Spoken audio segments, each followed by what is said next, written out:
Welcome to the first of our three-part video series on participatory science. The series is organized by the California Naturalist Program at the University of California's Division of Agriculture and Natural Resources, and the Center for Community and Citizen Science at the University of California Davis School of Education. In this video, we will provide definitions and introduce you to key ideas and concepts of participatory science. Generally speaking, participatory science can be defined as scientific research conducted in whole or in part by members of the public.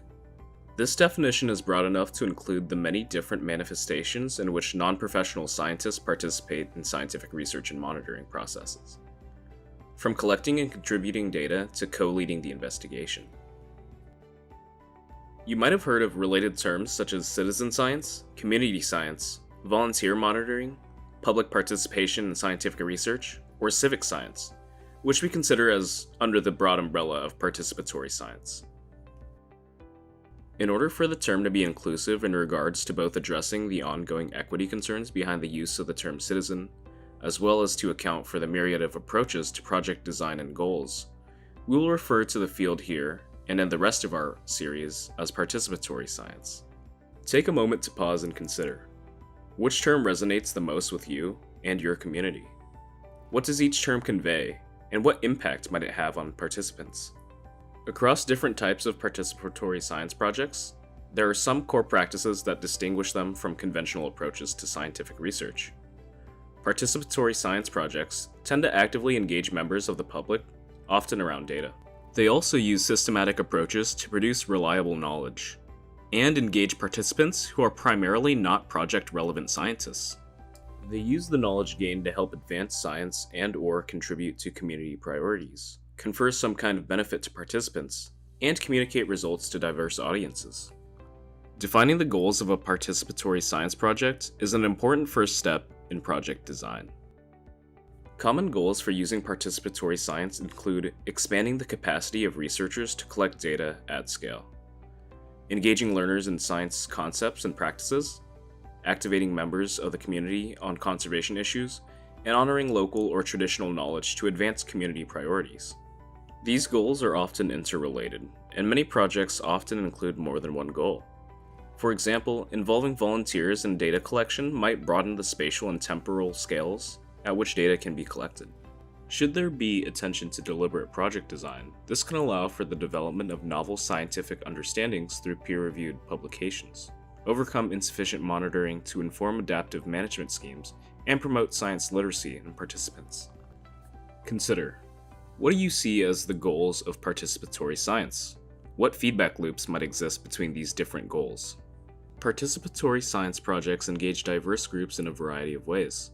Though many different people have contributed to the understanding of our world throughout history, it's only within the last decade has the practice become recognized, formalized, and embraced by researchers, with the context of formal scientific research. Because of this, for some, the term encompasses the democratization of science, allowing people outside of the mainstream scientific establishment to conduct and govern science. Those involved might include colleges and universities, indigenous groups, educators and young people, nonprofits, individual volunteers, or government agencies, with many potential configurations of roles. In discussing who can be involved, it is important to note that the field is in danger of reproducing the inequities, biases, and underrepresentation that have plagued science broadly. A literature review from the National Academy of Sciences, Engineering, and Medicine suggests that the majority of projects have a participant base that is well-educated, middle to upper class, older in age, and almost entirely white. Equitable involvement of diverse groups can be addressed in project design that addresses the fundamental question of who is designing participatory science experiences for whom. This will be discussed more in part 3 of this video series. There are many different ways of categorizing participatory science research projects, and this popular framework divides them into 3 categories as understood by degree of public participation. Contributory projects, one of the most common types, are typically developed by a team of scientists with the intent for the public's role to primarily involve data collection, as well as occasionally data analysis from local to global scales. Collaborative efforts involve a deeper level of engagement from participants, with at least some members of the public involved in designing data collection and analysis methods, and exploring potential explorations for observed trends alongside project scientists. These efforts can occur across scale, but are often place-based in exploring local phenomena. Projects can also be co-created, where both professional and non-professional scientists are involved in all stages of the scientific process, from early devising of the research questions to final sharing of the results. Some of these projects are led by scientists, with participants being highly involved, while other co-created projects may actually be initiated by community members, with scientists playing a limited advisory or supporting role. While classifying projects into these three categories can be useful for understanding different approaches, rarely do projects fit squarely into these discrete categories. In reality, most projects vary widely in terms of the nature and level of participation by community members or volunteers, as well as the many other factors. Here we list considerations for how projects may vary in technology, the number of volunteers, the age range, audience type, spatial coverage, sampling design, impetus, organization, scale, activity type, and requisite training. Whether a project is contributory, collaborative, or co-created, it can fall at any place on the spectrum of these listed parameters. Participatory science has garnered increased attention and interest because of its many potential outcomes and benefits.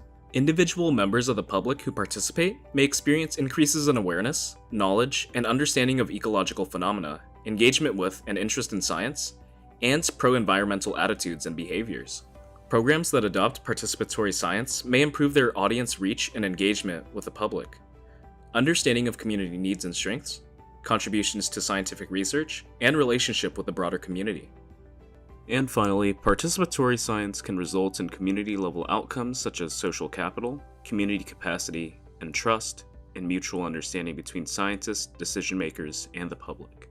There is a growing body of research evidence documenting how these outcomes may emerge from participatory science.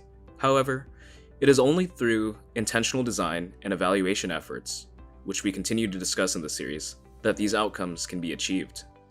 Thank you for watching the first part of our 3-part video series on participatory science. Below this video, we have included additional references and resources for further information. In the second and third videos in this series, we will delve further into participatory science, highlighting examples and discussing project design.